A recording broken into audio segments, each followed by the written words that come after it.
Deixa eu agora falar do algodão do Uzbequistão. E eu nem vou antecipar porque é uma surpresa, né? Olha o foco onde o doutor Antônio Cabreira fez a matéria do algodão lá desse país do leste europeu, na divisa com a Rússia, do Putin.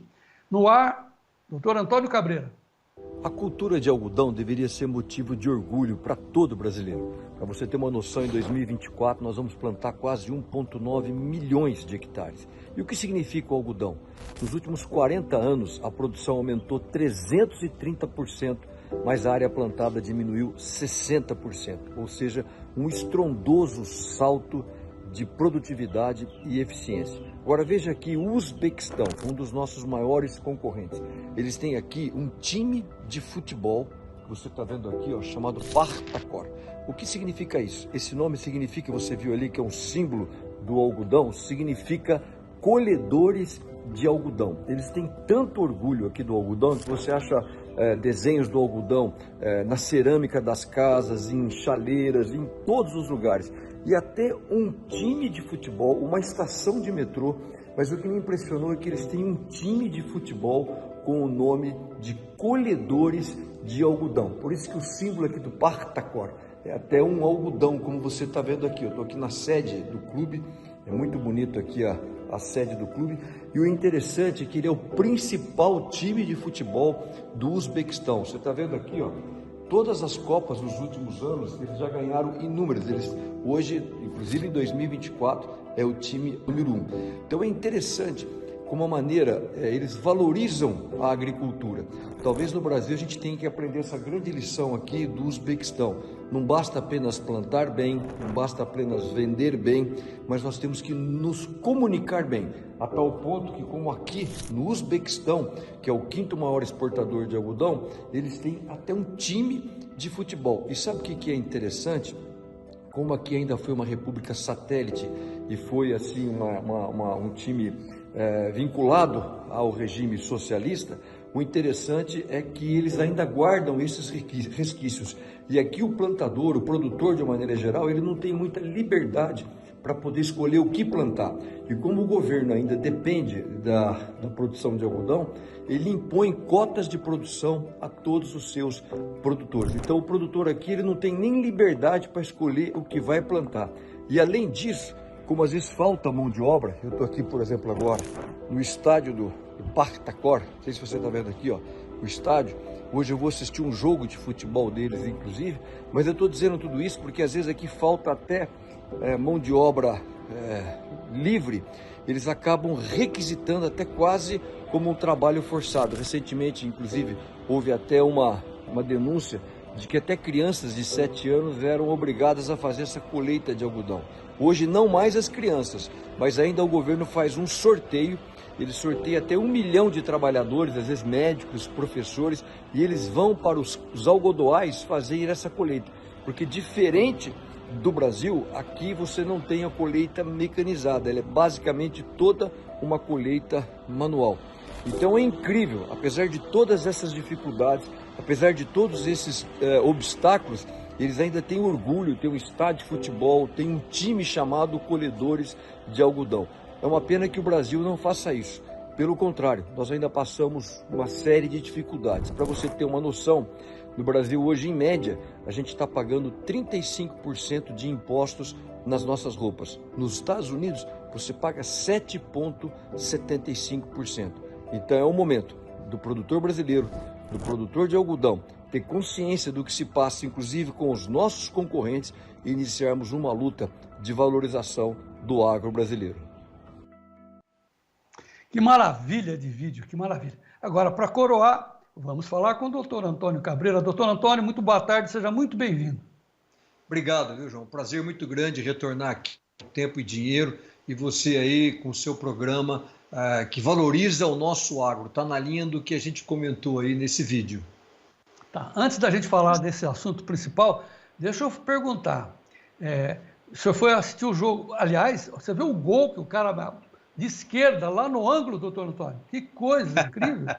Ganharam de 4-2. É o principal time hoje do Uzbequistão. E olha que coisa interessante, né? colhedores de algodão. Quem sabe não fica uma ideia aí que a gente tem um time, e o Brasil merece, o maior exportador, chamado Algodão Futebol Clube. O que você acha, né? O pessoal certamente do agro brasileiro vai adotar. Mas, enfim, a segunda pergunta do futebol. Aí o senhor foi assistir o jogo. Qual foi o resultado? 4-2. Eles venceram 4-2. Que maravilha. Doutor, bom, eu tenho muito que perguntar, mas vamos ser objetivos. As suas viagens pelo mundo afora, todos os lugares, a gente fica maravilhado com os seus vídeos. Qual é a motivação dessas viagens, doutor Cabreira? O Shakespeare foi um escritor famoso, João, ele sempre dizia o seguinte: na vida a gente está sempre reclamando daquilo que falta. E às vezes a gente esquece de valorizar aquilo que a gente já tem. Então, na realidade, a gente reclama, coloca tantos obstáculos, tantas dificuldades, e a ideia é mostrar como o agro brasileiro ele se destacou no mundo inteiro. É uma ideia de se valorizar aquilo que a gente já tem. Claro que nós temos dificuldades, precisamos de infraestrutura, estamos numa luta na questão tributária, tem vários governadores aí querendo aumentar os impostos, mas o que é importante? Comunicar para a sociedade a importância que é o agro brasileiro, e a gente fez uma comparação, por exemplo, com o Uzbequistão. Lá você não tem colheita mecanizada, lá toda a colheita ainda é manual. Aqui no Brasil, o contrário, é uma colheita mecanizada. Por exemplo, não sei, aí eu não comentei no vídeo, João, para você ter uma noção, o Brasil, a maioria do nosso algodão, ele é produzido em área de sequeiros. Ou seja, nós não somos um algodão irrigado. 70% do algodão do mundo é produzido irrigado. Então, no mundo hoje, onde se fala muito na COP30, que vai acontecer aqui no Brasil, ninguém hoje está produzindo uma pluma, um algodão tão sustentável como nós estamos produzindo aqui no Brasil. Então é isso, mostrar não só que nós somos bons, mas a maneira diferente, o diferencial da nossa produção em relação a esses outros países. Por que lá no Uzbequistão, é assim que se pronuncia, é difícil de pronunciar, por que lá não tem a colheita mecanizada, doutor Antônio? Porque é falta de infraestrutura, e isso, João, uma coisa interessante, não é só no algodão, não. Se você pegar, por exemplo, a cana-de-açúcar, existem colheitas manuais ainda nos Estados Unidos, na Flórida. Então, às vezes a gente acha que aqui as coisas ainda estão mal. Tem muitos concorrentes nossos que ainda estão numa situação de colheita, de plantio, muito mais atrasado. O plantio na Índia, a Índia tem a segunda maior indústria têxtil do mundo. O plantio na Índia ainda é 100% manual. Eles não conhecem uma plantadeira. Então, são funções destinadas, por exemplo, às mulheres. Então, que coisa interessante. Olha só, vamos fazer uma comparação. Isso que eu falo, o nosso diferencial. Na Índia, a maioria da mão de obra que planta o algodão, que é um trabalho extremamente difícil, é feito pela mulher. Agora, aqui no Brasil, João, sabe o que acontece? 75% da mão de obra da indústria têxtil é feito pela mão de obra feminina. Então aqui a mulher trabalha um tipo de esforço muito mais condizente do que aquilo que é feito na Índia. Olha o diferencial na produção do algodão entre os dois países. Eu tenho um compadre aqui que está nos assistindo, que é o Mário Teixeira, Marinho, de Tambaracá, norte do Paraná, o senhor conhece? Ele está dizendo: ô João, aqui em Bandeirantes tinha o time do Matsubara, que era um grande plantador de algodão na década de 80. Eles só mexiam com o algodão. Você vê que, de repente, essa ideia vai pegar. Agora, né? Pois é. Doutor Antônio, então, mas o senhor viaja também, o senhor faz parte de um movimento evangelista, um movimento cristão chamado os Gedeões. É através desse movimento que o senhor viaja pelo mundo, doutor Antônio? Sim, a gente viaja a negócios e às vezes a gente viaja, João, através desses movimentos evangelísticos. Os Gideões Internacionais é um deles. Se você puder visitar hoje qualquer hotel, em qualquer lugar do mundo, você vai encontrar uma Bíblia naquele hotel, e quem coloca isso são os Gideões Internacionais. Poucas pessoas sabem disso, mas os Gideões, eles são hoje a maior ONG do mundo, está presente em 200 países. E via essas viagens, quando a gente vai fazer alguma blitz, que é alguma distribuição, aí nós aproveitamos, vamos visitar algumas fazendas, vamos visitar algumas plantações, como é que eles estão produzindo, qual que é o sistema tributário. Então a gente quer fazer essas comparações, porque eu insisto muito, a gente precisa se comunicar bem. Se meu avô chegou para cá da Espanha, a principal fronteira dele era a fronteira da abertura de novas áreas, talvez a nossa geração, João, nossa maior fronteira é a fronteira da comunicação, o que o seu programa tem feito muito bem. E o senhor faz isso principalmente nos países mais pobres da África, levando tecnologia. Porque é uma coisa interessante para você ver como é importante aquilo que acontece no Brasil. A gente sempre brinca. A África, João, ela tem um cerrado. Tem um cerrado exatamente igual ao do Brasil. Tanto é que se você pegar a faixa tropical, a África está exatamente igual, na mesma posição geográfica do que está o Brasil. Só que falta o gaúcho. Ele tem o cerrado, mas não tem o gaúcho, não tem o brasileiro, aquele que desenvolve, não tem essa tecnologia, aquilo que o Brasil tem. Ou seja, nós já temos hoje, João, a agricultura tropical mais desenvolvida do mundo.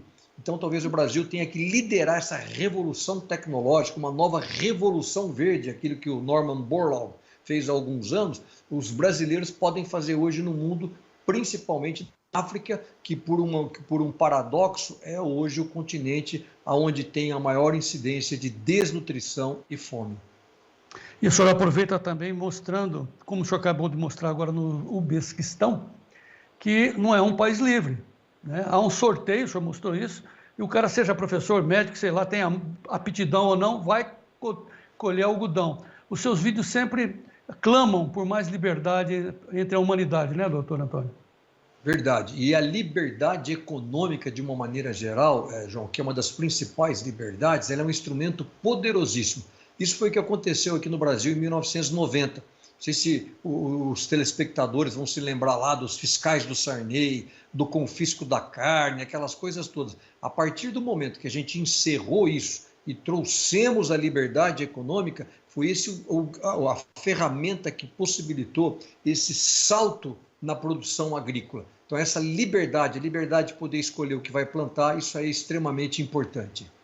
Sim, o senhor tem muito o que dizer, eu espero que muitas vezes o senhor venha até ao vivo de onde o senhor estiver para trazer mais informações para a gente, mas o senhor está muito centrado nessa frase que o senhor abriu a sua participação conosco aqui, dizendo da importância da comunicação.